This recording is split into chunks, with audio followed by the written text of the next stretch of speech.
আমরা আল্লাহ সুবহানাহু ওয়া তাআলার জমিনে এসেছি কোনো একটা শুভক্ষণে। তারপর পৃথিবীর জীবনের যে স্বাদ তা গ্রহণ করার পর মৃত্যু নামক এক অতীব ভয়াবহ সত্যের মাধ্যমে আল্লাহ তাআলার কাছে ফিরে যাব, এ কথা আমরা সবাই স্বীকার করি। কথা বুঝলেন না আমার? আচ্ছা, তার মানে বিকল্প দ্বিতীয় কোনো রাস্তা পথঘাট নাই। আমরা যারা এখানে উপস্থিত হয়েছি তারা আল্লাহ এবং আল্লাহ রসুলের কথাকে মান্যতা দেওয়ার জন্য, জানার জন্য জ্ঞান পিপাসু হয়ে এখানে উপস্থিত হয়েছি। আমাদের দ্বিতীয় কোনো উদ্দেশ্য এখানে নাই। যদি তাই হয় তাহলে আমরা যারা এখানে বসে আলোচনা করব আপনাদের দিনের ব্যাপারে ফাঁকি দিয়ে আমরা আমাদের রাস্তাকে জাহান্নামের দিকে নিয়ে যেতে রাজি নই। তাতে যদি পৃথিবীর বিদাতের কোনো বুলডোজার আমাদেরকে চ্যাপ্টা করে দুনিয়ার বুক থেকে তাড়িয়ে দেওয়ার চেষ্টা করে, তারপরেও আমরা বিলাল রাদিয়াল্লাহু তাআলা আনহুর মতো শক্ত দৃঢ় কণ্ঠে ইসলামের কথা প্রচার করে যাব ইনশাআল্লাহ। আমরা এসেছি আল্লাহ তাআলার জমিনে, মৃত্যুবরণ করব, কবরে যাব, কিয়ামতের মাঠে উত্থিত হব, প্রশ্নের জবাব দিয়ে আল্লাহ তাআলার রহমত থাকলে জান্নাত, নইলে জাহান্নাম। যদি এটাই আমাদের জীবনের মূল সিলেবাস হয় তাহলে আমরা আল্লাহর জমিনে যতদিন বাঁচব ততদিন আমরা যদি মনে করি যে আমরা আল্লাহওয়ালার বান্দা হতে চাই, তাহলে আল্লাহ তাআলার বিধানকে আমাদেরকে মেনে চলতে হবে, ব্যাস। দ্বিতীয় কোনো পথঘাট, শর্টকাট কোনো রাস্তা নাই। তাহলে এখন যদি আপনাদের উদ্দেশ্য আমি বলি যে অত্র মাইপাড়া বিশাল এরিয়া, বাকি লোকগুলো কোথায়? তাদেরকে দিন ধর্ম জানার দরকার নেই? হ্যাঁ, কিছু লোক চায়ের দোকানে বসে আলোচনা শুনছে, মনোযোগ সহকারে শুনছে। কিছু লোক বাড়িতে বসে আলোচনা শুনছে, তারাও মনোযোগ সহকারে শুনছে। তবে তাদের শোনা আর আপনাদের শোনার মধ্যে তফাৎ আছে। আপনারা শুনছেন দিনকে জানার জন্য, মানার জন্য, আর তারা হচ্ছে গোয়েন্দা। কে কোন বক্তা কোন শব্দটা খারাপ বলেছে, মাযহাবের বিরুদ্ধে বলেছে, আগামীকালকে, আগামী দিনে, আগামী সময়ে এই বিষয়ে চর্চা করার জন্য। যেহেতু আমাদের এই দুনিয়াতে মায়ের পেট থেকে অবতরণ, সোজা কবর, তারপরে কিয়ামতের মাঠ, যদি এই সিলেবাসের উপরে আমরা ঈমান আনি তাহলে আমাদের জন্য দায়িত্ব, কর্তব্য হচ্ছে আল্লাহ তাআলার সিলেবাস ব্যতীত যদি আমরা অন্য কারোর সিলেবাস মেনে নিই তাহলে কোশ্চিন কালো আমরা সেখান থেকে মুক্তি লাভ করতে পারবো না। আপনাদেরকে আজকে কিছু গাইডলাইন দিব। দেখেন দিনের পথে ত্যাগ কাকে বলে, আর আপনি আমি এখন পর্যন্ত কতটুকু করেছি দিনের জন্য। যদি না করি, আজকে এই আলোচনা থেকে আপনাকে শিক্ষা নিতে হবে যে দিনের পথে ত্যাগ আমার যতটুকু হয়নি অতটুকু আমি আগামী দিন থেকে করবো ইনশাআল্লাহ। এই টার্গেট আপনাকে আমাকে নিতে হবে। কেননা মৃত্যু এক ভয়াবহ বাস্তব সত্য, যার বিকল্প কোনো পথঘাট নেই। আসুন, এক নম্বর হচ্ছে দিনের পথে ত্যাগ। এই শব্দের অর্থ কি? আপনি আপনার সন্তানদেরকে দুবেলা দুমুঠো ভাত তুলে দেওয়ার জন্য হাড় ভাঙা পরিশ্রম করেন। কেউ অফিসে কাজ করেন, কেউ মাঠে কাজ করেন, কেউ রিক্সা চালায়, কেউ ভ্যান চালায়, নানান পেশায় মানুষ এই শীতের রাত্রিতেও শুধু পরিবারের মুখে হাসি ফোটানোর জন্য তারা কি করে? পরিশ্রম করে। তা এই যে পরিশ্রম, এই পরিশ্রম, এই যে ত্যাগ কার জন্য? তার পরিবারকে সুখে সুন্দর দেখার জন্য, তাই না? তো আল্লাহ সুবহানাহু ওয়া তাআলার এই যে কথাগুলো আজকে আপনার সামনে বলছি,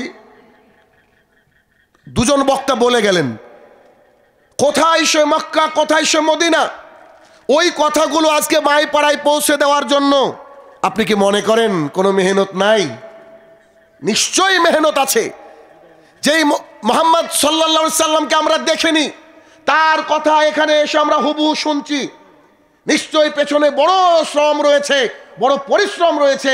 তাই আমরা তার সেই মুখ নিঃসৃত সুন্দর বাণীগুলো, যেগুলো আল্লাহ তাআলা তাকে ফেরেশতাদের সর্দার জিবরাইল আলাইহিস সালামের মাধ্যমে পাঠিয়েছেন, আজকে আমরা মাইপাড়ায় বসে শুনছি। এরপরে আমাদের দায়িত্ব।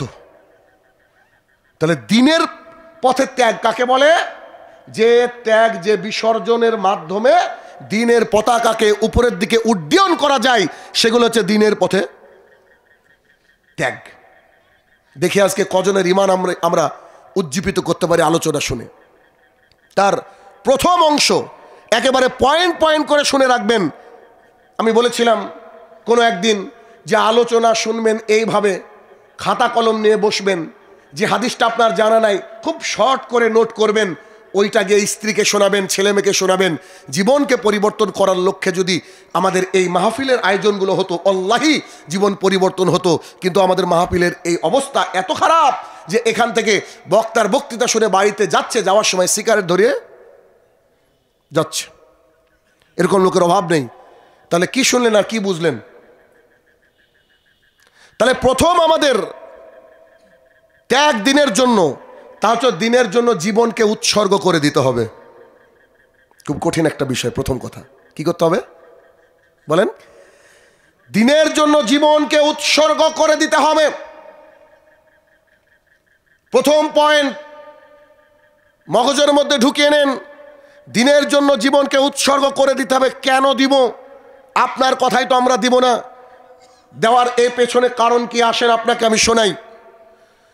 রাসূল সাল্লাল্লাহু আলাইহি সাল্লাম বলেন, তার চেয়ে উত্তম আর কোন ব্যক্তি, যে ব্যক্তি জিহাদের জন্য প্রস্তুতি গ্রহণ করে উটের লাগাম ধরে একেবারে প্রস্তুত থাকে, সামনে শত্রু আছে এরকম যখন টের পায় বা বুঝতে পারে, সঙ্গে সঙ্গে এক লাফ দিয়ে ঘোড়ায় উঠে জিহাদের ময়দানে উপস্থিত হয়ে গিয়ে কাফের বেদিন বেঈমানকে আল্লাহ তাআলার কাছে পাঠিয়ে দেন এবং নিজে শাহাদাত খুঁজতে থাকেন। তার চেয়ে আর উত্তম ব্যক্তি কে হতে পারে?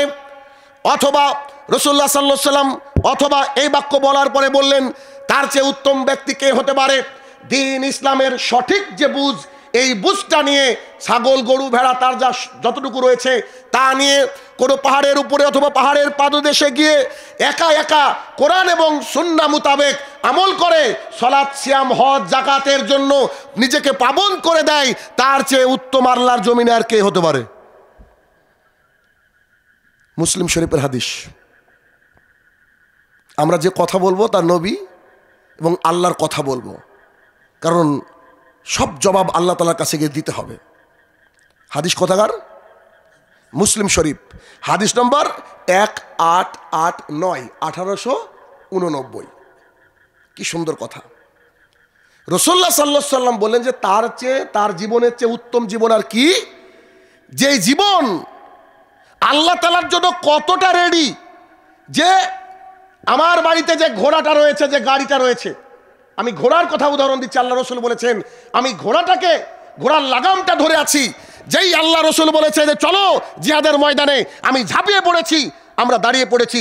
হঠাৎ দেখছি যে কিছু একটা মনে হচ্ছে শত্রু আমাদের সামনে, সঙ্গে সঙ্গে এক লাফ দিয়ে ঘোড়ায় উঠে সেই শত্রুকে ধরাশায়ী করে আল্লাহর জমিন থেকে শেষ করে দিয়েছি জিহাদের ময়দানে। আর নিজে খুঁজতে থেকেছি যে কোথায় একটু গেলে শাহাদাতের পেয়ালা পান করব, কোথায় একটু আল্লাহ তাআলার জন্য জীবন দিব। আল্লাহ তাআলার জন্য যখন জীবন দিয়ে দেব, আল্লাহর কাছে সবচেয়ে উত্তম ব্যক্তি হিসেবে আমি পরিচিত লাভ করব। এটা হচ্ছে সাহাবায়ে কেরামের আত্মত্যাগ। সাহাবায়ে কেরামের। আমি আসছি তো আমাদেরকে প্রস্তুত থাকতে হবে কার জন্য? আল্লাহ তাআলার জন্য। কেমন করে? যেমন করে একজন মানুষ ঘোড়ার লাগাম ধরে রেডি থাকে। জি, আপনার বাড়িতে গাড়ি আছে, রাত্রি 1টার সময় একজন ব্যক্তি বলছে যে একটা তাওহীদের বিষয়ে এক জায়গায় যেতে হবে, বিদআতীরা তাওহীদকে কবর দেওয়ার চেষ্টা করছে, আপনি একটু তাড়াতাড়ি আসুন। ফোনটাকে না কেটে সঙ্গে সঙ্গে গাড়ির স্টিয়ারিং ধরে বাইকের আপনার হ্যান্ডেলটা ধরে সঙ্গে সঙ্গে রাত হোক কত দেখার সুযোগ নেই, কত অন্ধকার দেখার সুযোগ নেই, কত সেই রাত্রি তিমির, সেই রাত্রি সূচিবিদ্ধ অন্ধকার দেখার সুযোগ নেই, আকাশ থেকে বৃষ্টি হচ্ছে দেখার সুযোগ নেই, আকাশ থেকে এমন তুষারপাত হচ্ছে দেখার সুযোগ নেই। সব সময় আল্লাহ সুবহানাহু ওয়া তাআলার দ্বীনকে বুলন্দ করার জন্য আমি হাজির, সদা প্রস্তুত। এই ব্যক্তির চেয়ে উত্তম আর কে হতে পারে? আমাদের জীবনে আমরা মনে করি পরিবার নিয়ে ইত্যাদি ইত্যাদি নিয়ে চলতে পারলে জীবন, না। সাহাবায়ে কেরাম ছিলেন ভিন্ন। তিনারা সবসময় শাহাদাতের তামান্না বুকের মধ্যে গেঁথে রাখতেন। আজকেও আপনাকে শাহাদাতের তামান্না স্বপ্ন প্রতি রাতে দেখতে হবে। কোথায় জিহাদ হলো কি না হলো দ্যাট ডাজন্ট ম্যাটার, বাট আপনাকে সবসময় কি করতে হবে? শাহাদাতের তামান্না। আপনাকে এই হাদিসকে মনে রেখে মাথার মধ্যে রাখতে হবে যে আমাকে ডাকলেই আমি চলে যাব, কাফের বেদিন বেঈমানকে ধরাশায়ী করে দিয়ে আমি শাহাদাতের পেয়ালা পান করার জন্য খুঁজব। একই হাদিসে রাসূলুল্লাহ সাল্লাল্লাহু আলাইহি ওয়াসাল্লাম বললেন, অথবা দিয়ে যে কথাটা বললেন দেখেন, অথবা সেই ব্যক্তি যে তার ছাগল ভেড়া নিয়ে গিয়ে পাহাড়ের পাদদেশে যেখানে কেউ বসবাস করে না সেখানে গিয়ে আল্লাহ এবং আল্লাহ রসুলের দেওয়া বিধানকে মানছে, সালাত আদায় করছে, সিয়াম পালন করছে, যা যাবতীয় আহকাম বিধান সেইগুলাকে মানছে, তার চেয়ে উত্তম ব্যক্তি কে হতে পারে? আপনি হাদিসের প্রথম অংশ বুঝতে পারলেও আমার মনে হয় আপনারা দ্বিতীয় অংশ বুঝতে পারেননি। দ্বিতীয় অংশ কি জানেন?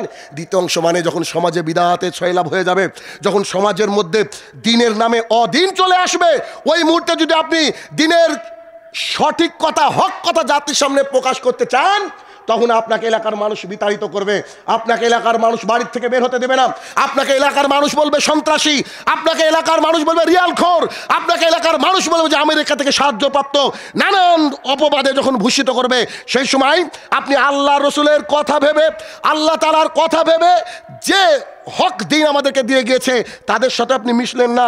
আমি বুকে হাত বাঁধবো, আমি আঙুল নড়াবো, আমি পায়ে পা লাগাবো, আমি আমিন জোরে বলবো, এই কথা তাদের সাথে না মিলিয়ে, গোলালুর মতো তাদের সাথে না মিলিয়ে একা একা করবো। তারা মসজিদ থেকে বের করে দিয়েছে, তখনও একা একা করবো। তারা রাস্তা থেকে তাড়িয়ে দিয়েছে, তখনও একা একা করবো। যখন অবস্থা এতই খারাপ হয়ে যাবে যে গ্রামে আমাকে টিকতে দিচ্ছে না, তখন আমাদের ছাগল গরু আছে তা নিয়ে পাহাড়ের কাছে গিয়ে তৃপ্তির সঙ্গে আমিন বলে সালাত আদায় করবো। এটা হচ্ছে হাদিসের দ্বিতীয় অংশের অর্থ। তার মানে গোটা পৃথিবীর মানুষ যদি আপনাকে প্রেশারাইজ করে, গোটা পৃথিবীর মানুষ যদি আপনাকে আল্লাহর সুন্নাহ, রাসূল সাল্লাল্লাহু আলাইহি ওয়াসাল্লামের সুন্নাহকে ছেড়ে দিতে বলে, সেই হাদিসকে অস্বীকার করতে বলে, তাহলে সঙ্গে সঙ্গে তাকে বলতে হবে আসসালামু আলাইকুম। বুঝেননি? আসসালামু আলাইকুম এই কথা বলে আপনি আপনার সুন্নাহকে বুকে লালন করেন, বুকে ধারণ করেন। আসুন আপনাকে আরেকটু সামনের দিকে নিয়ে যাই। আমাদের প্রথম পয়েন্ট কি ছিল? জীবন উৎসর্গ। জীবন উৎসর্গ। সুহাইব রাদিয়াল্লাহু তাআলা আনহু বলেন, হাদিস একটু লম্বা। সুহাইব রাদিয়াল্লাহু তাআলা আনহু বলেন, রাসূল সাল্লাল্লাহু আলাইহি সাল্লাম বলেছেন, একটা হাদিস নিয়ে যান না আজকে মাইপাড়ার মানুষ, একটা, এটাই।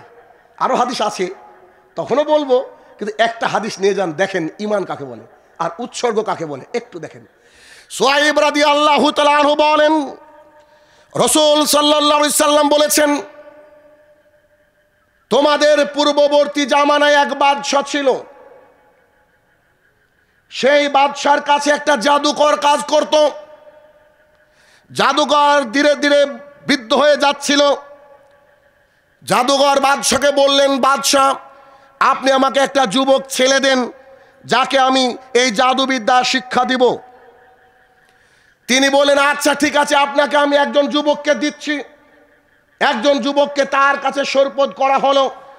যুবক যখন জাদুবিদ্যা শিখতে আসে, বাড়ির থেকে বেরিয়ে রাস্তায় একজন পাদ্রীর সাথে দেখা, খ্রিস্টান পাদ্রী, তার সাথে দেখা। তিনি দিনের আলোচনা করছিলেন, তার কথা শুনে বাচ্চার ভালো লেগে গেল। তারপরে তিনি জাদুকরের কাছে গিয়ে জাদু শিখলেন। দ্বিতীয় দিন আবার আসলেন, আবার সেই পাদ্রীর নিকটে বসে দিনের কথা শুনতে যেন তার আত্মাটা ভরে যাচ্ছিল। তারপরে তিনি আবার জাদুকরের কাছে গিয়ে জাদু শিখলেন। তৃতীয় দিন, চতুর্থ দিন এভাবে বারবার যখন করতে লাগলেন, জাদুকর তাকে একদিন হঠাৎ করে বলছে, বেটা শোনো, তোমাকে আমি অমুক সময় আসতে বলেছি, ওই সময় তুমি এখানে হাজির হবা, যদি না আসো আগামী দিন থেকে তোমার ভাগ্যে মার আছে। ছেলেটা পাদ্রীর কাছে বসে, তাই সঠিক সময় পৌঁছাতে পারে না। তখন পাদ্রীকে ঘটনা খুলে বলল। তখন পাদ্রী বলছে, শোনো, তুমি যখন যাবা ওখানে গিয়ে বলবো যে বাড়ির থেকে দেরি হয়ে গেছে, আমার কাছে দেরি হয়েছে এটা বলবা না, বাড়ির থেকে দেরি হয়ে গেছে। তখন দেখো জাদুকর কি বলে, জাদুকর তাকে মারে। তখন সেই ব্যক্তি এটা করলো, সেই বালকটা। তারপরে পরের দিন যখন আবার যেতে আসলো, রাস্তাতে দেখছে বিশাল একটা ভয়ঙ্কর জন্তু দাঁড়িয়ে। তিনি মনে মনে করলেন একটা মকা এসেছে, কি একটা পাথরকে কুড়ালেন। তিনি একটা পাথরকে কুড়িয়ে পাথরটাকে এরকম নিলেন, নিয়ে আল্লাহ তাআলাকে বলছেন, হে আমার প্রতিপালক, আমি জাদুকরের কাছে জাদু শিখতে যাই, পাদ্রীর কাছে ধর্মের কথা শুনি, জানি না কে সত্য। যদি এই পাথরটা আমি পশুর দিকে মারি, যে রাস্তা চলাচল বন্ধ করে রেখেছে, মানুষের অসুবিধা করছে, আমি এই পাথরটা মারবো। যদি পাদ্রীর কথা সঠিক হয় তাহলে আমার এই পাথরের আঘাতে বিশাল জন্তুকে তুমি মেরে ফেলো। আর যদি জাদুকরের কথা ঠিক হয় তাহলে মারার দরকার নেই। সে করলো কি, পাথরটাকে ছুঁড়ে দিল জন্তুর দিকে, সঙ্গে সঙ্গে জন্তুটা মারা গেল। তখন ছেলেটা খুব আনন্দ লাভ করলো, এই তো জাদুকর ঠিক নয়, তাহলে ঠিক হচ্ছে কে? পাদ্রী। তখন পাদ্রীর কাছে এসে বলছে, শোনেন, আজকে এই ঘটনা ঘটেছে। পাদ্রী বলছে, বেটা, তুমি এমন এক পর্যায়ে পৌঁছে গেছো, আগামীকালকের থেকে তোমার ইমানের পরীক্ষা হবে। হাদিস লম্বা, মাঝে দাঁড়িয়ে একটু কথা না বললে কেমন লাগছে? সেটা কি, দিন রাত রাস্তার উপরে সিগারেট খাচ্ছেন, টাকনুর নিচে প্যান্ট ক্লিন সেভ করে যাচ্ছেন, গোটা জাতি আপনাকে দেখছে, আপনার বয়স 17 বছর 18 বছর, আপনার চাচাও দেখছে, তারপরে আপনাকে নিষেধ করে না, বেটা তুমি খারাপ হয়ে যাবা, ও রাস্তায় যেও না, নিষেধ করে না। যেই বেটাকে দেখেছে যে টাকনুর উপরে প্যান্ট আর দাড়ি রাখতে শুরু করেছে, বুকে হাত বেঁধেছে, তো বলছে যে ডক্টর জাকির নায়েকের দালাল। বলে কি বলে না? আমিন বলার কারণে কত মানুষকে মসজিদ থেকে বের করে দেওয়া হয়েছে। শুধু হক দিনের কথা বলার কারণে মানুষকে স্যান্ডেল দিয়েও মারা হয়েছে। এ সাক্ষী পুটিয়াবাসী সাক্ষী আছে। তাহলে কি, ছেলেকে ওই পাদ্রী বলছে, এতদিন তুমি কি ছিলে তা বলতে পারবো না, তবে আজকে তুমি আমার চেয়ে বৃহৎ জায়গায় পৌঁছে গিয়েছো ইমানের দিক দিয়ে, আগামীকাল থেকে প্রস্তুতি নাও, তোমার জন্য এখন ইমানের পরীক্ষা আসবে। আপনাদেরকে এখানে দাঁড়িয়ে একটা কথা যেটা বিশেষ গুরুত্বপূর্ণ, ওয়াল্লাহি আদম আলাইহিসসালাম থেকে শুরু করে মুহাম্মদ সাল্লাল্লাহু আলাইহি ওয়াসাল্লাম পর্যন্ত একজন নবী রাসূলকে জাতি ফুলের মালা দিয়ে বরণ করেনি। এমনকি ইমাম বুখারী রহমতুল্লাহ থেকে শুরু করে পৃথিবীতে আজ পর্যন্ত ডক্টর জাকির নায়েক পর্যন্ত নিজের দেখে টিকতে পারেনি। যখনই আপনি জাতির সামনে হক কথা বলবেন, তখন জাতি আপনাকে পিষে ফেলবে, পিষে ফেলার চেষ্টা করবে। কিন্তু যখনই হক কথা বলবেন, তখনই জাতি পিছু ফেলার চেষ্টা করবে। তার মানে আপনাকে বুঝে নিতে হবে, জাতি যদি প্রেশারাইজ করে তো হক পথে আছেন, যদি প্রেশারাইজ না করে তাহলে আপনি গোল আলু। ইমানটাকে একটু যাচাই করেন, ইমানটাকে যাচাই করেন। অতএব সাবধান। তখন পাদ্রী বলছে, তোমার তো পরীক্ষা শুরু হয়ে গেল বেটা, আচ্ছা ঠিক আছে। এখন এই ছেলেটা আল্লাহ সুবহানাহু ওয়া তাআলা তাকে বিখ্যাত বানিয়ে দিয়েছে। এখন কুষ্ঠরোগী আর জন্মান্ধ, জন্মান্ধ বুঝেন কিনা, যে চোখ একবারে শুরু থেকেই নাই, জন্মান্ধ কুষ্ঠরোগী আসে, ছেলেটা দোয়া করে সুস্থ হয়ে যায়। এখন ওই বাদশার দরবারে ছিল একজন ব্লাইন্ড মানে অন্ধ ব্যক্তি, সে অনেকগুলা উপহার নিয়ে এসে বলছে, জনাব তুমি নাকি সুস্থ করে দিচ্ছ মানুষকে, এ দেখো নেও উপহার, তুমি আমাকে সুস্থতা করে দাও, সুস্থতা দান করো। তখন ছেলেটা বলছে, বলেন কি, আমি তো কাউকে সুস্থ করার মালিক নই, আমি আল্লাহ তাআলার কাছে দোয়া করি আর তিনি মানুষকে সুস্থ করে দেন, আমার কিছু করার নেই। যারা হচ্ছে বিনয়ী মানুষ, যারা দিন জানা মানুষ, তারা বলবে না যে জাহাজে করে জান্নাতে নিয়ে যাব, তারা বলবে না যে আয়াতুল কুরসি পড়ে আমি ফু দিয়ে একেবারে কারকে গিট মেরে দিয়েছি, তোমার সন্তানে কেউ ক্ষতি করতে পারবে না, সব বাটপার। সে কি বলবে? সে বলবে যে কোরআন সুন্নাহ অনুযায়ী আমল করেন, ইনশাল্লাহ যেতে পারেন, সার্টিফিকেট দেওয়া যাবে না। তো আপনি আপনার উপহার রাখেন, তো আপনি কি আল্লাহর প্রতি ঈমান আনবেন? যদি ঈমান আনেন তাহলে আমি আল্লাহর কাছে দোয়া করে দেখি আপনার জন্য কি আছে। তখন বলছে, জি আমি তো ঈমান আনবো। সঙ্গে সঙ্গে ছেলেটা আল্লাহর কাছে দোয়া করলেন, হে আমার প্রতিপালক তাকে সুস্থতা দান করো। সঙ্গে সঙ্গে তার দুই চোখের আলো ফিরে আসলো। সুবহানাল্লাহ। আল্লাহ সুবহানাহু ওয়া তাআলার কাছে দোয়া করার পর যখন দুই চোখের আলো ফিরে আসলো, চারিদিকে ছেলেটার নাম ডাক হয়ে গেল।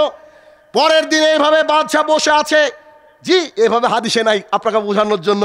পরের দিন সভাসদের মধ্যে বাদশা বসে আছে আর ওই ব্যক্তি উপস্থিত। বাদশা তাকিয়ে বলছে, কি ব্যাপার, তুমি কি দেখতে পাচ্ছ না কি? তো জি আমি সুস্থতা লাভ করেছি। তো কি করে লাভ করলে? বলছে, আপনি আসলে আমার রব আমাকে সুস্থতা দিয়েছে। কে দিয়েছে? আমার রব। তো বাদশা রেগে গিয়ে বলছে তোমার রব মানে? আমি ছাড়া আবার তোমার রব কে? বাদশা কি বলছে? আমি ছাড়া আবার তোমার রব কে? তখন বলছে দেখেন দেখেন দেখেন, গোটা কুল কায়নাতের রব আপনার রব, আমার রব হচ্ছে আল্লাহ সুবহানাহু ওয়া তাআলা। বাদশার মেজাজ গরম। বাদশা বলছে তোর সাথে আছে কি আর বল। যখন একটু শাস্তি দিতে শুরু করেছে তো বাদশা বলছে যে আমার একে সুস্থতা দান করেছে। আরে আপনারই ছেলে গো, ওই জাদুকর ওই ছেলেটা। তখন বলছে আরে এটা তো খুব খুশির কথা, আচ্ছা নিয়ে আয় ওকে, নিয়ে আয়। নিয়ে আসার পর বলছে তুমি কি করেছো বলো তো, তুমি কি এই সুস্থতা করছো, তুমি তো জাদু ভালোই শিখেছো। তখন বলছে জনাব আমি কোনো জাদু টাদু শিখিনি, আমি আল্লাহর প্রতি ঈমান এনেছি, আর আল্লাহ তাআলা চাইলে মানুষকে সুস্থতা দান করতে পারে। তো এইটুকু হাদিসে যদি এত দূরে নিয়ে নেন তো পৃথিবীতে মাজার থাকবে না। না বুঝাতে পারছি না? এতটুকু নিয়ে নেন, সুস্থতার মালিককে আল্লাহ সুবহানাহু ওয়া তাআলা। এরা তাই তো বুঝাচ্ছে। তা আমার কোনো ক্ষমতা নাই, ছেলেটা বলছে আমার কোনো ক্ষমতা না। যার কাহিনী কে বর্ণনা করছে? পৃথিবীর সবচেয়ে ভালো মানুষ মুহাম্মদ সাল্লাল্লাহু আলাইহি সাল্লাম। তো বলছে যে আমার কোনো ক্ষমতা নাই, এক আল্লাহর ইবাদত করেন, আল্লাহকে আমি বলি, আল্লাহ তাকে সুস্থতা দান করে, এখানে আমার কোনো হিসাব নাই। তখন বলছে তোর গুরু কে বল। তখন ও অল্প বয়স বলে দিয়েছে পাদ্রীকে ডেকে বলছে তুমি তোমার ধর্ম থেকে মানে এই ধর্ম থেকে ফিরে আসো আর আমাকে রব মেনে নাও। তো পাদ্রী বলছে যে কখনো নয়, এ কাজ আমি করতে পারবো না। যেই একথা বলেছে তখন তাকে শাস্তি দিতে গিয়েছে না, এরা তো ওই একই ইমানে আছে, এক আল্লাহ এই ইমানের উপর আছে। সঙ্গে সঙ্গে সেই সভাসদের মধ্যে দাঁড়িয়ে বাদশাহ বলছে যে করাত নিয়ে আসো। করাত বুঝেন কি? বড় বড় গাছ কাটার জন্য যে এই দুই দিকে ধরে ধরে কাটা হয়, এর নাম হচ্ছে করাত। মানুষকে যদি এভাবে হত্যা করা হয় তো 1 সেকেন্ড লাগে, মানুষকে যদি গুলি মারা হয় তো 20 সেকেন্ড লাগে, বা আধা ঘন্টা মানে 1 মিনিট 2 মিনিট লাগে। কিন্তু করাত দিয়ে কাটা কত কষ্ট বুঝতে পেরেছেন? সঙ্গে সঙ্গে তারা যখন ইমান থেকে ফিরলো না, বাদশাহ তাদেরকে বলল তুমি তার মাথার তালুতে করাত ধরো। মাথার তালুতে। পুঠিয়াবাসী, ইমানের পিলারকে শক্ত করে যেতে হবে। মাথার তালুতে ধরা হলো, দুই দিক থেকে দুইজন চিরে ফেলে দিল, দুই দিকে বডি পড়ে গেল। জান্নাত মামুর বাড়ির আবদার নাকি? দিনের জন্য মানুষ কত ত্যাগ করেছে, আর আপনি আমি খেতে আর পায়খানা করতে গেছি দুনিয়াতে, কাজ নাই, অত সোজা। ওই ব্যক্তিকে ফেরে ফেলা হলো পাদ্রীকে। তার সভার যে ওই যে লোকটা অন্ধ ছিল তাকে বলালো বলো তোমার ব্যাপার কি? সে বলল এক আল্লাহর প্রতি ঈমান এনেছি। তাকেও তার তালুতে মাথার তালুতে করাতটা রেখে ফেরে ফেলা হলো। এখন সেই ছেলেটার ব্যাপারে বলা হলো এদের দুজনাকে হত্যা করা হলো, একে একটু ভিন্ন ওয়েতে হত্যা করব। কি 8-10 জন লোককে ডেকে বলছে শোনো একে নিয়ে যাও, ওই পাহাড়ের উপর একটা নাম করলো, ওই পাহাড়ের উপরে নিয়ে গিয়ে পাহাড় থেকে ধাক্কা দিবে, ও চলে যাবে আল্লাহর কাছে, বা ও চলে যাবে মারা যাবে। এ কথা বলে 8-10 জন লোক তাকে নিয়ে চলে গেল পাহাড়ের উপরে, একেবারে টপ অফ দ্য হিল, পাহাড়ের উপরে উঠে গিয়েছে। তখন সেই ছেলেটা আল্লাহ তাআলাকে বলছে হে আমার প্রতিপালক, তুমি আমাকে এদের জুলুম থেকে বাঁচাও, তুমি তো হক, তোমার দিনকে প্রতিষ্ঠা করতে চাইছি, তুমি এদেরকে বাঁচাও, আমাকে বাঁচাও এদের হাত থেকে। আল্লাহ সুবহানাহু ওয়া তাআলা পাহাড়টাকে একটু টুক করে নড়িয়ে দিলেন, সবাই পড়ে গেল। ছেলেটা হেঁটে বাদশাকে এসে বলছে বলেন ঘটনা কি? দিস ইজ ইমান। এই আল্লাহ তাআলা কি ট্রান্সফার হয়েছে নাকি? এত টেনশন কেন আপনার, এত ভয় কেন? শুধু ইমানটা রাখতে হবে। তারপরে বলছে আচ্ছা এই ঘটনা নাকি? জি। তখন আরো 8-10 জনকে বলছে একে সমুদ্রে নিয়ে যাও, নৌকার উপরে তুলে একদম মিডিল অফ দ্য সি ওকে ফেলে দেবে, ও ডুবে মারা যাবে। তখন তারা তাই করলো। সেই ছেলে একই দোয়া করলেন আল্লাহ তাআলার কাছে, তারা সবাই মারা গেল। সেই ছেলে এসে বলছে বলেন আর কি করবেন? বাদশা বলছে বাপ রে বাপ, তুমি মারা যাওনি? বলছে না আমি মারা যাইনি, তবে শোনেন আপনি যদি আমাকে মারতে চান তো আমার কথা অনুযায়ী মারতে হবে। বুদ্ধিমান মানুষ। কি? পুঠিয়ার সবচেয়ে বড় বাজার, সবচেয়ে বড় ফিল্ড যেটা রয়েছে না ভাই, আবার বুঝেন না ভুল, পুঠিয়া কিন্তু হাদিসে নাই, আপনাকে বোঝানোর জন্য। সবচেয়ে বড় একটা ফিল্ড রয়েছে, ওখানে আপনি আপনার এলাকার সমস্ত মানুষকে জড়ো করেন, আপনাকে আমি তীর দিব, আমাকে উপরে লটকে দিবেন, ওই তীর দিয়ে আপনি মারবেন, আর আমি যা বলবো এই কথাটা শিখে দেবো আপনাকে, এটা দিয়ে মারবেন, ডান পাশে এখানে আমার তীরটা লাগবে, আমি মানুষের মধ্যে মারা যাব, এটুকুই আমার আকাঙ্ক্ষা। তখন বাদশা বলছে আচ্ছা ঠিক আছে তাই ব্যবস্থা করা হোক। বিশাল একটা আয়োজন, কত মানুষ তার কথা হাদিসে আসেনি, ধরেন হাজার হাজার মানুষ। যখন হাজার হাজার মানুষ চারিদিকে দেখছে, দেখি ইমানের পরীক্ষা হচ্ছে আজ। ঠিক এমতো অবস্থায় ছেলেটা দাঁড়িয়ে আছে উপরে, সবাই তাকে দেখতে পাচ্ছে, বাদশাহ হাতে তীর। তখন ছেলেটা চিৎকার দিয়ে বলছে, বাদশাহ আপনি যখন তীরটা ছুড়বেন তখন বলবেন বিসমিল্লাহি হাজা রাব্বিল গোলাম। এর মানে কি, এই গোলামের রবের নাম নিয়ে মারছি। পরন্তু এটাই তাওহীদ। তিনার কোনো ক্ষমতা নাই, তিনি কার ক্ষমতায় মারছেন? আল্লাহ তাআলার ক্ষমতায়। ছেলেটা কি সুন্দর করে দাওয়াত দিচ্ছেন দেখেন। বলছে আপনি বিসমিল্লাহ বলে বলবেন যে এই ছেলেটার গোলামের, এই ছেলেটার রবের, এই গোলামের রবের প্রতি আমি এ করে মারছি। তখন রাজা করলো কি, তাক করলো, তাকে ছুড়ে দিল তীর। ছেলেটার ডান পাশে লেগে ছেলেটা মারা গেল। ইমানদার ছিল মাত্র কয়েকজন, সামনে যত জনতা সবাই বলছে যে আমরা এক আল্লাহর প্রতি বিশ্বাস করি, আমরা এক আল্লাহর প্রতি বিশ্বাস করি। যখন এই বাক্যটা ছেলেটা গোটা জাতি বলে দিল, এবার বাদশাহ আরো ক্ষিপ্ত হয়ে গেল। ক্ষিপ্ত হয়ে যাওয়ার পর বাদশাহ বলছে যে এখানে একটা গর্ত খনন করো, এর মধ্যে আগুন প্রজ্বলিত করো। একটা গর্ত খনন করা হলো, আগুন জ্বালিয়ে দেওয়া হলো। এবার একজন একজনকে ডাকে আর বলে তোমার রবকে? তো বলছে আমার রব আল্লাহ। একজন লোক থাকবো কিনা সন্দেহ, এখানে যদি এরকম কোনো শাস্তির ব্যবস্থা করে বলবো যে নিজে বাঁচলে বাপের নাম, ঠিক না? আরে ইমানদার দেখেন, তাদেরকে একে একে ডাকা হলো, তাদেরকে বলা হলো তোমার রবকে? বলছে এক আল্লাহ। যাও আগুনে ঝাঁপ দাও। জ্বলন্ত আগুন পুরে একেবারে কি অবস্থা হয়ে যাচ্ছে। কত মানুষকে নিজের চোখের সামনে মরতে দেখেছে তারা। এরকম করতে করতে করতে করতে করতে সবাই শেষ, সবাই শেষ। সর্বশেষ একজন মহিলা এসে দাঁড়িয়ে আছে, তার কোলে ছোট্ট একটা কলিজার টুকরা বাচ্চা। মা এখন ভাবছে আমি যদি মারা যাই তো বাচ্চার কি হবে, বুঝেন না মা কি জিনিস। তো বাচ্চার কি হবে, খুব টেনশনে আছে। তখন বাচ্চাটা তার মাকে বলছে আম্মু জান তুমি কি খুব টেনশনে পড়ে গেছো নাকি? তোমাকে টেনশনের দরকার নেই, এটাই সঠিক রাস্তা। অতটুকু কলিজার টুকরা বাচ্চা। সঙ্গে সঙ্গে বাচ্চাকে নিয়ে তিনিও ঝাঁপ দিলেন, চলে গেলেন আল্লাহর রাস্তায়। জীবন উৎসর্গ কার জন্য? আল্লাহ সুবহানাহু ওয়া তাআলার জন্য। বলেন আপনার আমার অ্যাকাউন্টে কি আছে? এখন মনে হচ্ছে যে জান্নাতে যাওয়ার রাস্তাই নাই, রাস্তাই না জান্নাতে যাওয়ার। আছে এমন মনে হচ্ছে আমাদের জান্নাতে যাওয়ার রাস্তা নেই। অতএব তাহলে এখন আমরা কি করব? এখন আমাদেরকে নিজেকে ভাবতে হবে যে আল্লাহ আমাদেরকে এই সুযোগ করে দাও, ইনশাল্লাহ আমরাও মরার জন্য প্রস্তুত। তোমার কালেমার পতাকাকে উড্ডয়ন করার জন্য আমরাও তোমার রাস্তায় শহীদ হতে প্রস্তুত। এইরকম বলিয়ান হয়ে ভেতরটাকে রেডি করে সবসময় আল্লাহর রাস্তায় জীবন পরিচালনার চেষ্টা, বলেন চেষ্টা করতে হবে। রাইট। এক। দুই, মনে আছে মুসাইব ইবনে উমাইর রাদিয়াল্লাহু তাআলা আনহুর ঘটনা? সে ঘটনা পরের দিকে হয়তো কিছুটা সময় পেলে আপনাকে বলবো। মুসাইব ইবনে উমাইর রাদিয়াল্লাহু তাআলা কোটিপতির এক সন্তান, কি সুন্দর চেহারা তার। যখন তিনি ডান হাতে পতাকা ধরে যুদ্ধের ময়দানে যুদ্ধ করছেন, কাফের বেদিন বেঈমানরা তার ডান হাত থেকে নামিয়ে দিয়েছে। তিনি বাম হাতে পতাকা ধরে, তখনও তিনি লাফাচ্ছিলেন, তার বাম হাত থেকে নামিয়ে দেওয়া হয়েছে। তিনি গলার মধ্যে পতাকাটাকে উপরের দিকে রাখার চেষ্টা করছিলেন, কাফেররা তার গলাটাকে নামিয়ে দিয়েছে। যুদ্ধ যখন শেষ, রাসূলুল্লাহ সাল্লাল্লাহু আলাইহি ওয়াসাল্লামের সাহাবীরা দেখছেন কে কে শাহাদাতের পিয়ালা পান করে আল্লাহ তাআলার কাছে চলে গিয়েছেন। খুঁজতে খুঁজতে খুঁজতে এসে দেখছেন মুসাইব ইবনে উমাইর রাদিয়াল্লাহু তাআলা আনহু পড়ে আছেন। রাসূলুল্লাহ সাল্লাল্লাহু আলাইহি ওয়াসাল্লামকে ডাক দিয়ে বলছেন, আল্লাহ রাসূল সাল্লাল্লাহু আলাইহি সাল্লাম কত সুন্দর পোশাক না পরেছে, কত সুন্দর সুগন্ধি ব্যবহার করেছে মুসাইব ইবনে উমাইর রাদিয়াল্লাহু তাআলা আনহু, কিন্তু তাকে দাফন করব, কারণ যারা শহীদ হয়, যে জায়গায় শহীদ হয় তাদেরকে ওই অবস্থায় দাফন করা যায়। এই জন্য তার গায়ে যে একটা পোশাক জরাজীর্ণ, পোশাকটা দিয়ে যখন তার মাথাটা ঢেকে দিচ্ছি, পাটা বেরিয়ে যাচ্ছে, যখন পাটা ঢেকে দিচ্ছি মাথাটা বেরিয়ে যাচ্ছে, কি করব? রাসূলুল্লাহ সাল্লাল্লাহু আলাইহি ওয়াসাল্লাম এই দৃশ্য দেখে ভাবছিলেন তার মাকে আমি কি জবাব দিব। তার কত মানে অ্যারিস্টোক্র্যাট ফ্যামিলির ছেলে, তার কত ধন সম্পদ ছিল, তার কত এই আল্লাহর জমিনে চলার সুবন্দোবস্ত ছিল। সে যখন চলে যাচ্ছে আল্লাহর কাছে, একটা ভালো কাফন পর্যন্ত, একটা ভালো পোশাক পর্যন্ত, একটা ভালো চাদর পর্যন্ত তার নাই। তখন রাসূলুল্লাহ সাল্লাল্লাহু আলাইহি ওয়াসাল্লাম বলছেন, আমার মুসাইবের মাথাটা ঢেকে দাও আর পাটা জংলি ঘাস দিয়ে তাকে দাফন করে দাও। জীবন উৎসর্গ।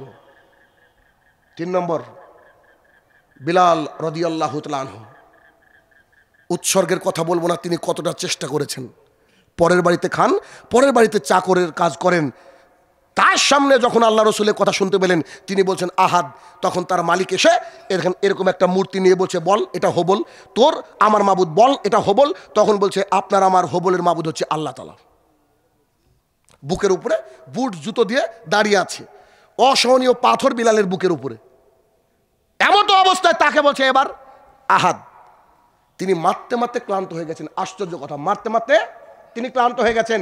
কিছু ইয়াং ছেলেকে বলছে তোমরা কে যা খুশি তাই করো।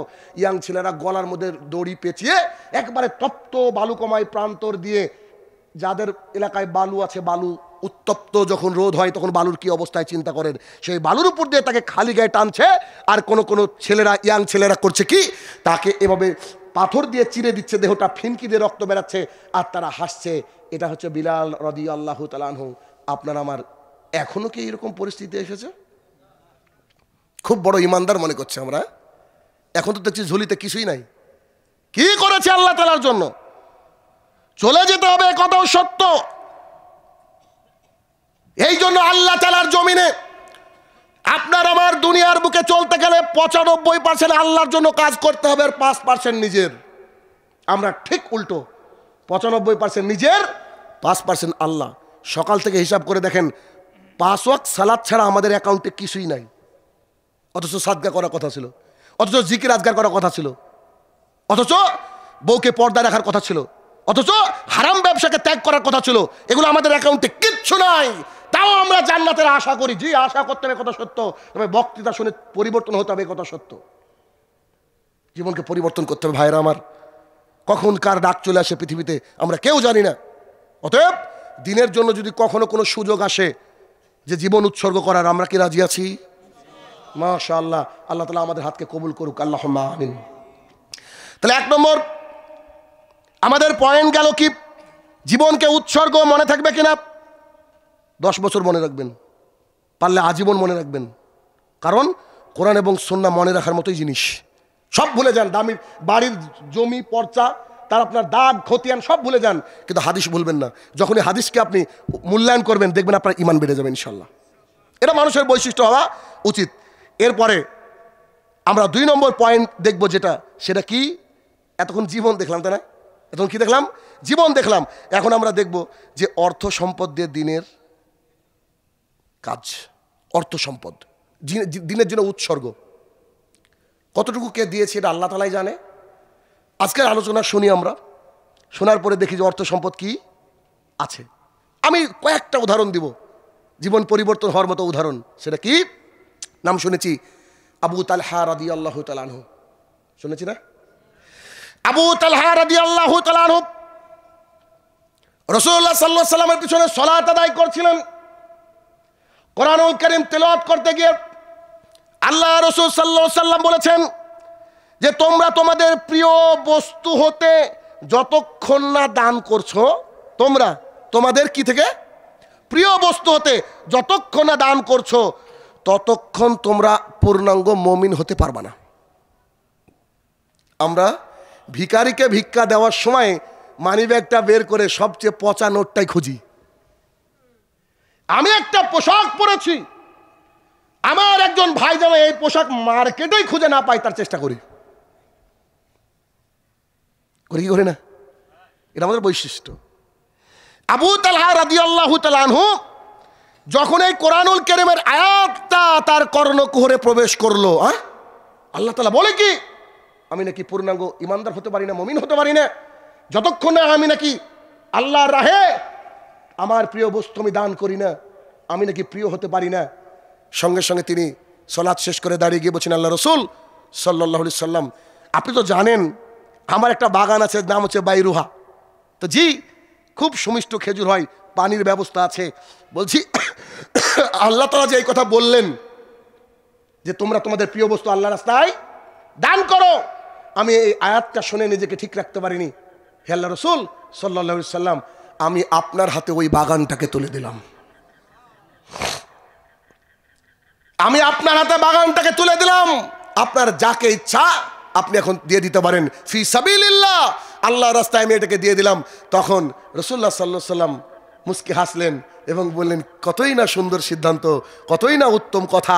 এ কথা বলার পরে রাসূলুল্লাহ সাল্লাল্লাহু আলাইহি ওয়াসাল্লাম আবু তালহা রাদিয়াল্লাহু তাআলা আনহুর আত্মীয় স্বজনের মধ্যে ভাগ করে দিলেন। সম্পদ দুনিয়াতে থাকলো, কিন্তু আখিরাতকে কিনে নিলেন তিনি। আখিরাতকে কিনে নিলেন তিনি। আমাদেরকে ওই রকম হতে হবে। শুনে আপনার মনে হতে পারে যে সম্পদ দিয়ে দেবো, জি আপনি দিবেন, আমরা দিব। এটা আমাদের বৈশিষ্ট্য হওয়া উচিত। কারণ দুনিয়ার বুকে এত ইনকাম করি, এত কিছু করি, আল্লাহর জন্য আমরা কি ছেড়ে যাচ্ছি? জনৈক একজন ব্যক্তি, যার নাম হচ্ছে আবু লুলু, সে যখন বাগানের মধ্যে ছিল, একজন এতিম বাচ্চা, তার খেজুরের গাছ বাগানটা সোজা করার জন্য, বেড়া দেওয়ার জন্য সোজা হচ্ছে না। একটা গাছ আবু লুলুর মধ্যে থেকে চলে গেছে, একটা গাছ বাঁকা থাকে না, খেজুরের গাছ বাঁকা। তখন তিনি তাকে বলছেন যে ভাইয়া আপনি এটা দিয়ে দেন না, বাগানটা আমার সোজা হয়। তো তখন ও একটু অন্যরকম মানুষ ছিলেন, তো সে দিব না। তিনি মুহাম্মদ সাল্লাল্লাহু আলাইহি ওয়াসাল্লামের কাছে গিয়ে বলেছেন, রাসূলুল্লাহ সাল্লাল্লাহু আলাইহি ওয়াসাল্লাম ফায়সালা করো। তো সবার সামনে উঠে বলছে, ও আমার সাহাবীরা শোনো, বলছি তুমি কে? আবু লুলু? তো জি আমি। তো বলছি যে তুমি একে খেজুরের গাছটা দিয়ে দাও না, একটা খেজুরের গাছ দিয়ে দাও, অথবা বিক্রি করে দাও। যদি দাও বা বিক্রি করে দাও, তাহলে কি হবে? তার বাগানটা সোজা হবে। তো বেকা লোক তো আর সোজা হয় না, তো সে দিল না। তখন রাসূলুল্লাহ সাল্লাল্লাহু আলাইহি ওয়াসাল্লাম বললেন, এইটাকে যদি কেউ ফায়সালা করে দেয়, জান্নাতে আমি একটা গাছের জিম্মেদারি নিচ্ছি, তুমি দিয়ে দাও। এখানে আবু লুলুকে বলছে তুমি দিয়ে দাও। তুমি যদি দিয়ে দাও, তোমার জন্য জান্নাতে কি বলেন? এটা গাছ। একজন সাহাবী দাঁড় হলেন, সাহাবীর নাম হচ্ছে আবু দাহদাহ রাদিয়াল্লাহু তাআলা আনহু। আবু দারদা নয়, আবু দাহদাহ রাদিয়াল্লাহু তাআলা আনহু দাঁড় হয়ে বলছে, আল্লাহ রাসূল সাল্লাল্লাহু আলাইহি সাল্লাম, এই অফার কি সবারই জন্য নাকি ওদের দুজনের জন্য? গাছ দিলে গাছ। তখন বলছে যে ঝামেলা মিটিয়ে দেবে তার জন্য। আপনি অবগত আছেন, মদিনার বুকে সবচেয়ে সুন্দর একটা বাগান আমার আছে। শুধু বাগান নাই, ভেতরে পানীয় পান করার একটা সুন্দর সুব্যবস্থা, নলকূপের ব্যবস্থা আছে। শুধু তা নয়, তার ভেতরে রেস্ট করার জন্য আমার বাগান বাড়ি আছে, বিলিয়ন বিলিয়ন টাকার সম্পদ। আর ওই বাগানের ব্যাপারে 5 গ্রামের মানুষ জানে, 10 গ্রামের মানুষ জানে, এত বিখ্যাত বাগান। আপনি কি নাম শুনেননি? তো জি শুনেছি। তখন আবু লুলুকে ডাক দিয়ে বলছে, জানাব আপনাকে আমি বাগানটা দিয়ে দিলাম, আপনাকে বাগানটা দিয়ে দিলাম। কটা গাছের বিনিময়ে? একটা। কোথায়? জান্নাতে। তখন তিনি বলছেন, মশকরা করার তো লিমিট থাকে। কেন? 8 লাখ টাকা দিয়ে বুলেট কিনে রাস্তা দিয়ে যাচ্ছেন, একজনের একটা মুরগি এসে চাপা পড়ে মরে গিয়েছে। এখন মুরগিওয়ালাকে যদি বুলেট দেন, ও হার্ট ফেল করবে না? বুঝলেন? আরে আমার 500 টাকা দামের মুরগি, আর ও আমাকে 7 লাখ টাকা 8 লাখ টাকা দামের বুলেট দিচ্ছে, বিশ্বাস করবে কি? আবু লুলু বিশ্বাস করেনি, অত বড় বাগান দিয়ে দিচ্ছে। তখন তিনি বলছে, আমি মশকরা করছি না, সত্যি আমি জান্নাতে একটা গাছের বিনিময়ে এ বাগানকে বিক্রি করে দিলাম। সুবহানাল্লাহ বিহামদিহি, আল্লাহু আকবার। চিন্তা করেন, আমার আরো বড় আশ্চর্য লাগে হাদিসের শেষ অংশে, তিনি চলে গেলেন আনন্দে। ব্যবসায়িক, কত উন্নত ব্যবসায়িক। তিনি গিয়ে বলছেন, উম্মু দাহদা, জি কি ব্যাপার? প্রতিদিন এভাবে তো ডাকে না, সালাম দিয়ে বলে ভেতরে এসে একটু রেস্ট করে বিশ্রাম করে, আজকে হলো কি? বোঝা বাগানে আমাদের যা যা আছে গুটিয়ে নিয়ে চলে আসো। তো একটা শপ থাকে, বিছানো মাদুর, আরো কিছু থাকে, ধরেন বাগানে সব গুটিয়ে নিয়ে বলছে, বলেন কি হলো, কি ব্যাপার? তো বলছে বাগান তো বিক্রি করে দিয়েছি। বিশ্বাস হবে?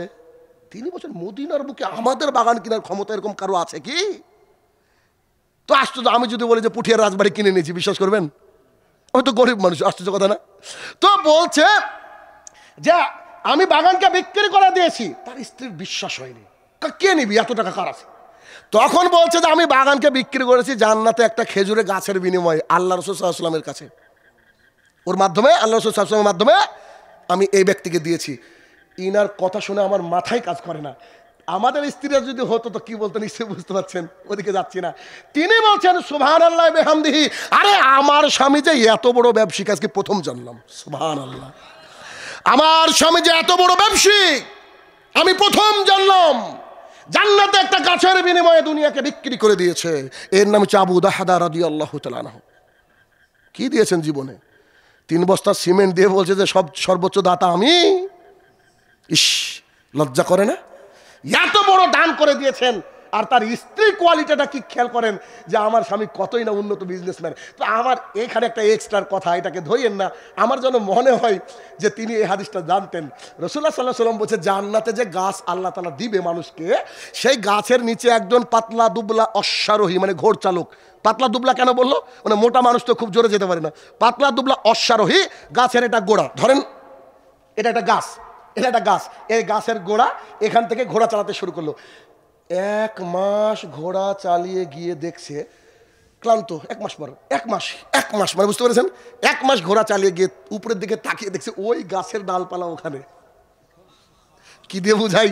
তিনারা হাদিসকে কি করে বুঝেছিলেন, কি সুন্দরভাবে তারা হাদিসকে বুঝেছিলেন।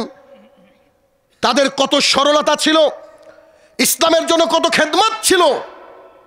অথচ আমরা কনসার্টে খরচ করি, আমরা আমার স্ত্রী আমার ছেলে মেয়ে ওয়েস্টার্ন ড্রেস পরবে তার জন্য খরচ করি।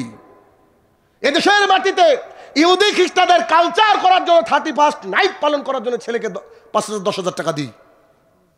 কিন্তু দুঃখের বিষয়, ইসলামের কথা বললে আপনার হাতটা গুটিয়ে আসে, আপনার আমার হাতটা গুটিয়ে আসে। শুনে রাখেন, মৃত্যু অবধারিত, মরতে হবেই। আর যদি মারা যান, আপনার সন্তান যে 1 পয়সা দান করবে না, এটা আপনি লিখে রাখেন। আপনি দিতে পারেন না, আর তো ফ্রিতে সম্পদ পেয়েছে, ও দিবে? অসম্ভব। অতএব ইসলামের জন্য কি করতে হবে? অর্থ সম্পদ ব্যয় করতে হবে। 3 নম্বর পয়েন্ট, সময় বিসর্জন। একটা হাদিস বলবো, এই টপিক এখান থেকে কমপ্লিট হবে। কি সুন্দর হাদিস! রাসূলুল্লাহ সাল্লাল্লাহু আলাইহি ওয়াসাল্লাম বলছেন, শোনো, তোমরা যদি কেউ সকাল সন্ধ্যার কোনো একটা অংশ আল্লাহ তাআলার দ্বীনের জন্য ব্যয় করো, আল্লাহ তাআলার দ্বীনের জন্য কি করো? কোনো এক সকাল, কোনো এক সন্ধ্যা। আজকে আমরা সন্ধ্যা থেকে এই পর্যন্ত কার জন্য ব্যয় করছি? এবার আপনার আমার কথা শুনবেন না? দেখেন, কিসের বিল গেটস আর কিসের এলন মাস্ক, বেল আছে। আম্মাজান আয়েশা রাদিয়াল্লাহু তাআলা বলছেন যে রাসূলুল্লাহ সাল্লাল্লাহু আলাইহি ওয়াসাল্লাম বলেছেন, কোনো ব্যক্তি যদি ফজরের 2 রাকাত সুন্নত আদায় করে, গোটা পৃথিবী আর যা আছে সব বিক্রি করলে তার চেয়ে বেশি হবে। আমাদের চেয়ে মিলিয়নারি বিলিয়নারি কি আছে ভাই? তো রাসূলুল্লাহ সাল্লাল্লাহু আলাইহি ওয়াসাল্লাম বলছে, আল্লাহর রাস্তায় কোনো এক সন্ধ্যা, কোনো এক সকাল ব্যয় করা মানে হচ্ছে আল্লাহর জমিনে যত কিছু আছে, আল্লাহর জমিন সহ যত কিছু আছে তার চেয়ে বেশি। আপনি এখানে এসেছেন, কিছু ভাইয়ের এখানে আসার সৌভাগ্য হয়নি। কেন? আল্লাহ তাআলা ওর অন্তরে সিলমোহর মেরে দিয়েছে। আল্লাহ ওর অন্তরে সিলমোহর মেরে দিয়েছে। ও একেবারে ভেড়ার গোষ্ঠীর মতো। ভেড়ার গোষ্ঠী বুঝেন কি? ভেড়ার শুরুটা যেদিকে যাবে বাকি সবাই ওই দিকে যায়, কিছু বুঝে নাও। দাড়িওয়ালা পাগড়িওয়ালা হুজুর যা বলে দিয়েছে, দ্যাট ইজ ফাইনাল, কোনো হিসাবই নাই। আশ্চর্য দুনিয়া। এক হুজুর এক মসজিদে ঢুকেছে, মসজিদে ঢুকে উনি সেজদা দিয়েছেন। পেছনে এক মুরিদান ঢুকছেন ওই মসজিদে, ঢুকে ও সেজদা দিয়েছে। পেছনের জনকে জিজ্ঞাসা করা হলো, আপনি সেজদা দিয়েছেন কেন? আমি কি করে বলবো? হুজুর দিল। তো হুজুরকে জিজ্ঞাসা করেন, হুজুর আপনি সেজদা দিলেন কেন? ও যে আমি রাস্তায় আস্তে আস্তে কোরআন তেলাওয়াত করছিলাম, একটা সেজদা বাকি ছিল। তো তোর কি বাকি? বুঝতে পারেন? মানে আশ্চর্য দুনিয়া। কিছু না বুঝে মাযহাবী হওয়া যায়, পড়াশোনা করলে আহলে সুন্নাত ওয়াল জামাত হওয়া যায়। কথা মনে হয় বুঝতে পারেননি? কিছু পড়া না, যদি পড়াশোনা না করেন তাহলে মাযহাব মানা যায়। কেন? কারণ সূরা ফাতিহা পড়ুক আর সাব্বিহ ইসমা রাব্বিকাল আলা, আমার বাপের কি, আমি তো কিছু পড়বো না। কেন? আমাকে বলে দিয়েছে হুজুর জাল হাদিস, যে ব্যক্তি ইমামের পিছনে সূরা ফাতিহা পড়বে তার মুখের মধ্যে আগুন ঢুকিয়ে দেওয়া হবে, আমাকে বলেছে। অথচ মুহাম্মদ সাল্লাল্লাহু আলাইহি ওয়াসাল্লাম বলছে যে সালাতে দাঁড়িয়ে কোনো সূরা ফাতিহা পড়লো না, ওর নামাজ বাতিল। 1 বার না 3 বার বলছে। তাহলে ও পড়াশোনা করে না।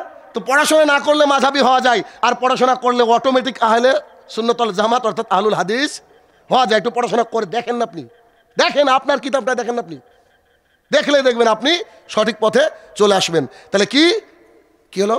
3 নম্বর সময়, 3 নম্বর শ্রম। শ্রম বুঝেন কি? শ্রম কাকে বলে বলেন তো? কায়িক পরিশ্রম, কায়িক পরিশ্রম। তো আচ্ছা, ওই আগে যেটা হাদিস বললাম মুসলিম শরীফের হাদিস, মানে আল্লাহ রাস্তায় সকাল সন্ধ্যা ব্যয় করে, আপনাদের রেফারেন্স জানার দরকার আছে না? মুসলিম শরীফের হাদিস। এবার কি বললাম? শ্রম। শ্রম হচ্ছে বিসর্জন। নিজের শরীর দিয়ে ইসলামের জন্য কি করতে হবে? কাজ করতে হবে শরীর দিয়ে। কারণ আমরা যে আল্লাহর গোলাম, আল্লাহ আমাদেরকে যা বলবে, যেই গাইডলাইন দিবে, ওই মাধ্যমে আমাদেরকে চলতে হবে, ব্যাস। আর কোনো হিসাব নাই। আর কোনো হিসাব আছে কি? আচ্ছা, আপনি এক পাল গরু চড়াতে যাচ্ছেন, গরুকে যেদিকে যেতে বলবেন ওদিকে তো যাবে। গরুর কোনো নিজের চয়েস আছে কি?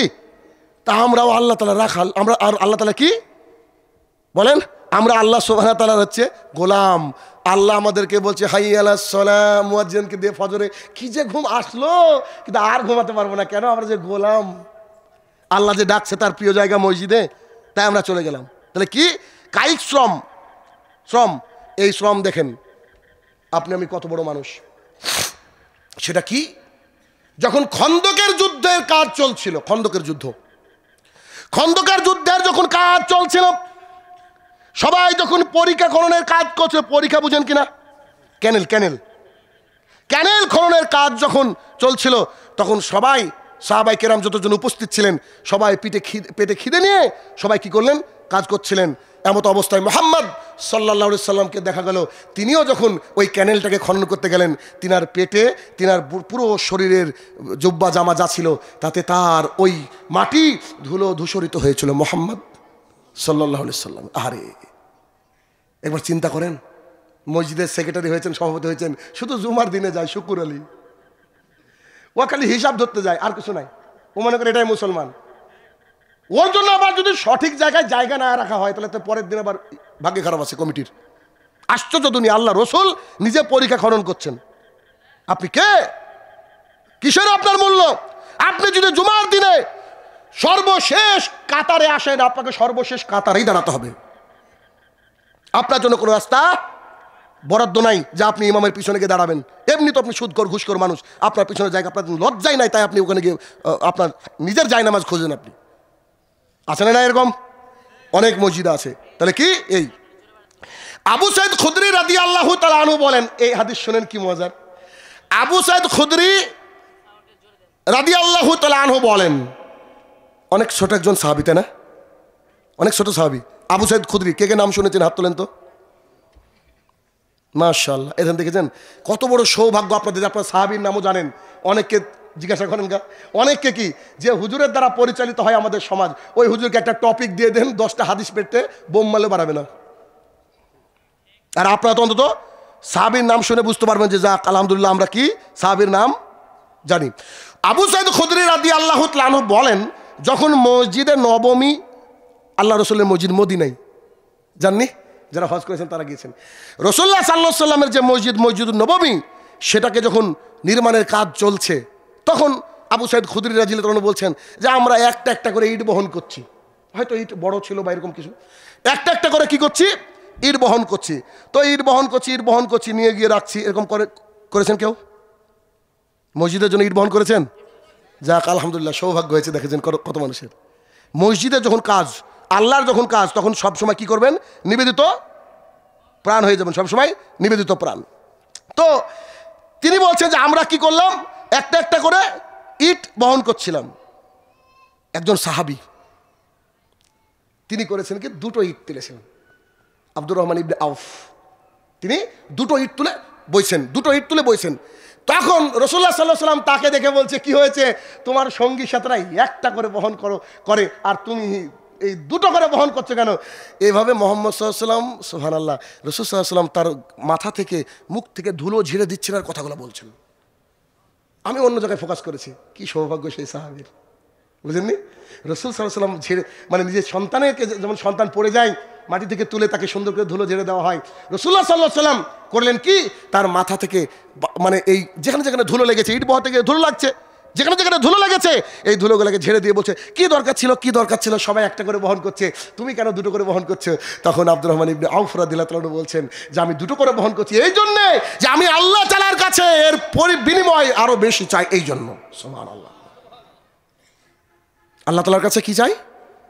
এর বিনিময় আরো বেশি চাই, আরো বেশি লাগবে আমাকে, আল্লাহ তাআলা আমাকে যেন আরো বেশি দেয়। আমি আকাঙ্ক্ষী জান্নাতের, যত ইট বহন করবো নিশ্চয়ই আল্লাহর ঘর করছি, আর যার ঘর করছি সে আমাকে বেশি দিবে। এই আকাঙ্ক্ষা, এই আশা, এই তামান্না বুকের মধ্যে নিয়ে আমি কি করছি? বেশি বেশি করে ইট বহন করছি। কল্পনা করতে পেরেছেন?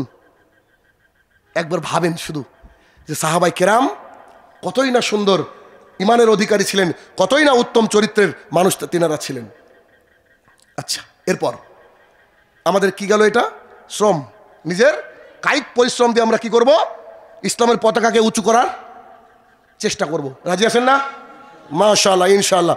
ওকে, এরপরে স্বার্থ বিসর্জন। স্বার্থ বিসর্জন, স্বার্থ বিসর্জন কি? স্বার্থ বিসর্জন, এখন রাসূলুল্লাহ সাল্লাল্লাহু আলাইহি ওয়াসাল্লাম যখন মক্কা থেকে মদিনাতে হিজরত করে আসলেন, আরো সাহাবায়ে কেরামরা আসলেন মক্কা থেকে মদিনায়। মদিনায় যখন আসলেন, তো মদিনায় আসার পরে, ভালো করে বুঝবেন আমার কথা, মদিনাতে আসলেন, আসার পরে আনসার আর মুহাজির, মুহাজির কারা? যারা মক্কা থেকে মদিনাতে আসলো। আনসার মানে স্থানীয় বাসিন্দা, সাহায্যকারী। তো উভয়ের মধ্যে মুহাম্মদ সাল্লাল্লাহু আলাইহি ওয়াসাল্লাম একটু ভালোবাসা সম্পর্ক করে দেওয়ার চেষ্টা করছিলেন। কেন? মুহাজির যারা এসেছে তাদের কি ঈমান ছাড়া আর কিছু আছে?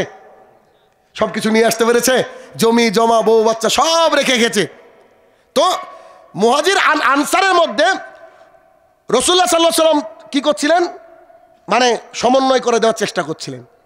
এখন এইখানে একজন সাহাবী তিনি আব্দুর রহমান ইবনে আউফ রাদিয়াল্লাহু তাআলা আনহু সম্ভবত, তাকে ডেকে বলছেন যে ভাই, আমি হচ্ছে মদিনার বুকে সবচেয়ে সম্পদশালী মানুষ। মদিনার বুকে কি? সবচেয়ে সম্পদশালী মানুষ। আমি আমার সম্পদকে দুই ভাগ করলাম। দুই ভাগ করার পর এক ভাগ আমার জন্য থাকলো, এক ভাগ আপনাকে আমি দিয়ে দিলাম। আর আমার দুইজন স্ত্রী, আপনি খালি দেখেন গিয়ে, যেটা ভালো লাগছে ওকে তালাক দিব, ইদ্যতের পর আপনি বিয়ে করবেন। এই আপনারাও মাযহাবের মতো হয়ে গেছেন, মানে আমাকে বলতে হবে নাকি? বলেন সুবহানাল্লাহ। এগুলো তো বলাই ঠিক না, বুঝেন না? আপনার অন্তর থেকে এমনি আসবে, বুঝতে পারেননি কথা? আপনার কি থেকে? অন্তর থেকে এমনি আসবে যে তার ভাইয়ের জন্য ত্যাগটা কি। কি বলছে? আমি হচ্ছে মদিনার বুকে সবচেয়ে টাকাওয়ালা মানুষ, অর্ধেক সম্পদ ভাগ করে আপনাকে দিলাম, আর আমার দুটো স্ত্রী আছে, যেটা আপনার পছন্দ তাকে তালাক দিব, ইদ্যত পার হয়ে গেলে আপনি ওকে বিয়ে করবেন।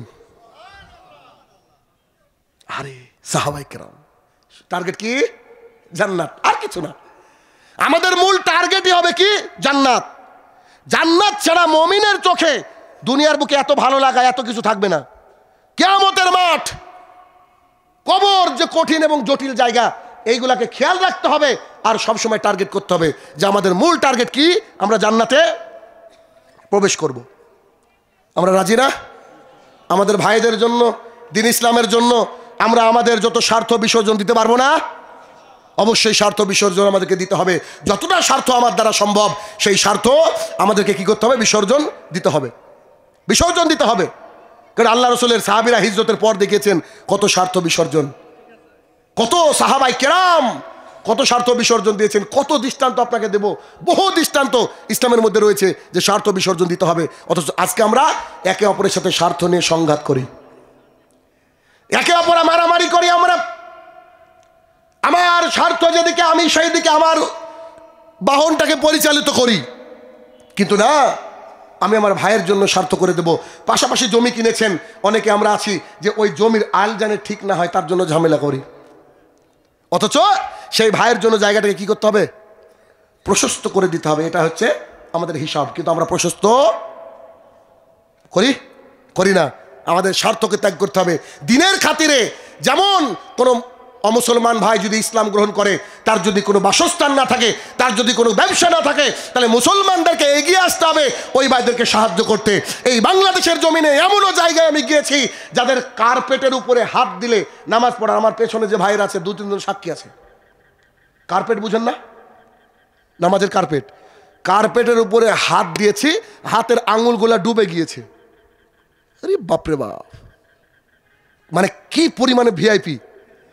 তার মাদ্রাসায় টাকার অভাব নাই, দেশ বিদেশ থেকে কোটি কোটি টাকা তাকে দেওয়া হচ্ছে, কিন্তু এমনও মসজিদ আছে, এমনও মাদ্রাসা আছে যাদের দিকে কেউ তাকায় না। কিন্তু তিনি বলেন না যে ভাই আমার আর লাগবে না, আমার মসজিদ যথেষ্ট হয়ে গেছে, আপনি একটু অন্যান্য মসজিদ দেখেন, অন্যান্য এতিমখানা দেখেন, অন্যান্য জায়গা দেখেন, এই জায়গায় গিয়ে আপনি দান করেন। কেউ বলে? মানে যত আসে তত নিতে চাই, যত আসে তত নিতে চাই। আমি তাদেরকে দেখি আর আমি তাদের কথা শুনি আর অবাক হয়ে যে আল্লাহ এই হিসাব কি করে দিবে, সামান্য ইনকাম করি তাই তো হিসাব দিতে পারবো কিনা সন্দেহ, এরা ইনকাম দিবে কি করে, হিসাব দিবে কি করে আল্লাহ তাআলার কাছে। পরিস্থিতি কত ভয়াবহ। তাহলে কি আমাদের স্বার্থকে ত্যাগ করতে হবে। আমাদেরকে স্বার্থকে যদি আমরা ত্যাগ করতে পারবো, অল্পে তুষ্টি যখন আমাদের মধ্যে আসবে তখন কি দিন ইসলাম সুন্দর হবে এবং আমাদের অন্তরটা হবে উন্মুক্ত আমার দ্বীনি ভাইয়ের জন্য, আমার দ্বীনি ভাইয়ের জন্য অন্তরটা হবে উন্মুক্ত।